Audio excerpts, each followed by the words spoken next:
another daily roundup of Russian Telegram chatter. Read the disclaimer below, please.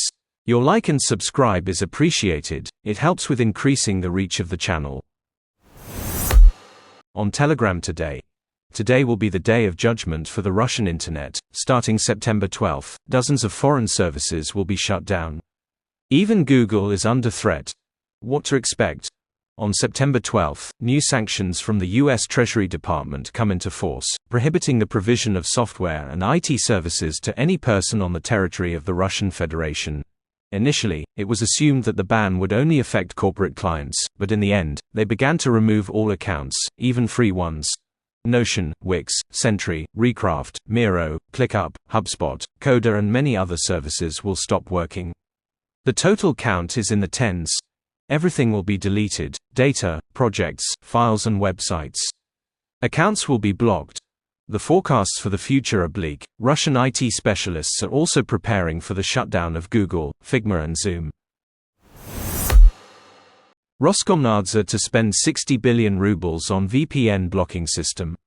This money will go towards upgrading the TSPU, which will increase the effectiveness of VPN and proxy bans to 96%. The minister coordinating the Polish intelligence services has stated that the cooperation agreement between the Polish Military Counterintelligence Service and the Russian Federal Security Service is no longer in effect. South Korea continues to support Russia through the back door. LG, which left Russia, is going to launch the Ohui cosmetics brand on the Russian market. LG Household and Healthcare filed an application to register the Ohui trademark with Rospatent. LG announced full supplies of home appliances to Russia in March 2022. At the same time, the company continued to periodically recruit staff, reoriented part of its production in Poland to the Russian market, and its profit for 2023 increased compared to its income for 2022. The flow of people wishing to return to Russia has fallen by 5.5 times in 9 years. From January to June 2024, 15.4 thousand participants moved to Russia programs for the voluntary resettlement of compatriots and their family members, according to data from the Ministry of Internal Affairs. For comparison, in the first half of 2015, 85.3 thousand people returned to Russia under the program, the maximum figure for the entire period of its operation. The voluntary resettlement program for compatriots is in effect in Russia since 2007. In total, more than 1 million people have used the program. The main motivation for participating in the program is a simplified procedure for obtaining citizenship. A noticeable decrease in the number of participants in the resettlement program since 2022 is caused by the consequences of the SVO, demographers note. Since the beginning of 2024, Russia has registered a record number of serious and especially serious crimes in 13 years, 403,537 cases, according to data from the Ministry of Internal Affairs, cited by the media. The last time such figures were recorded was in 2011. The increase in crimes is most noticeable in the southern and western regions, as well as in the Moscow region.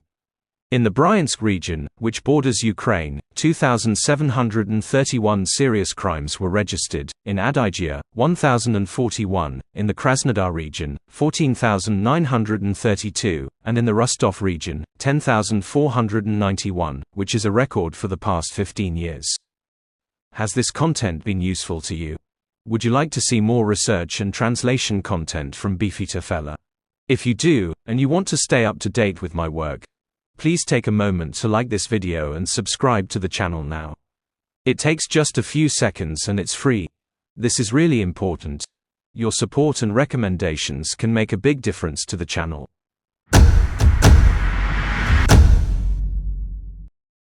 Putin's handshake with Assad Shoigu lasted only a second.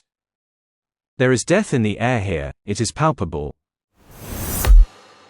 Leroy Merlin, the French company who chose to support Russia in its conquest of Ukraine and continue trading since February 2022, faces an investigation under the article on insulting the feelings of believers because of toilet brushes with Buddha.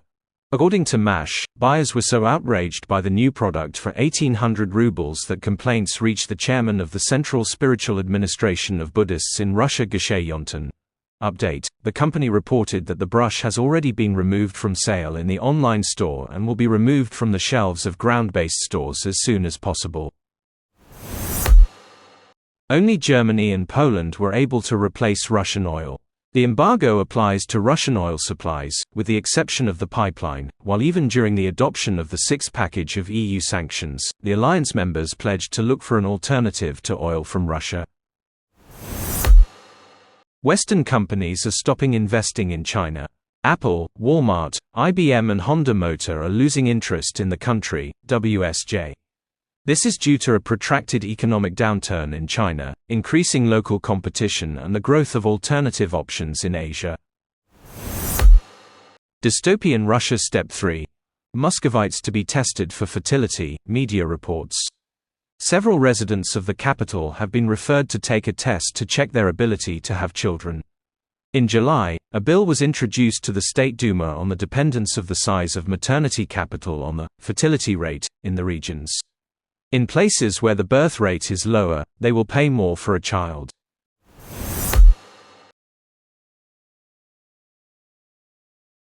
At a special meeting, the Chinese Ministry of Commerce called on local automakers not to invest in Russia, Reuters writes.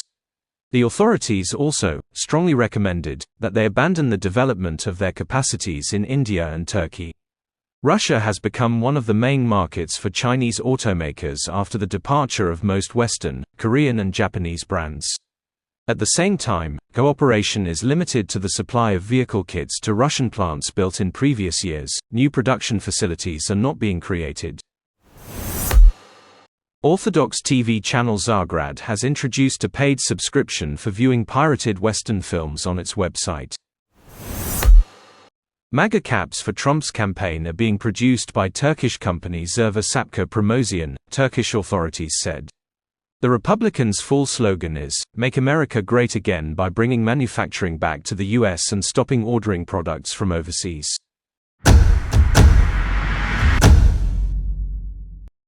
The chat is unverified. I do not endorse the views expressed. Be wary of disinformation and DYOR. I monitor and translate Vatnik channels as a general mood check, so you don't have to. I self-fund my work and subscription costs. Please consider supporting my work on Patreon or buy me a coffee. Thank you.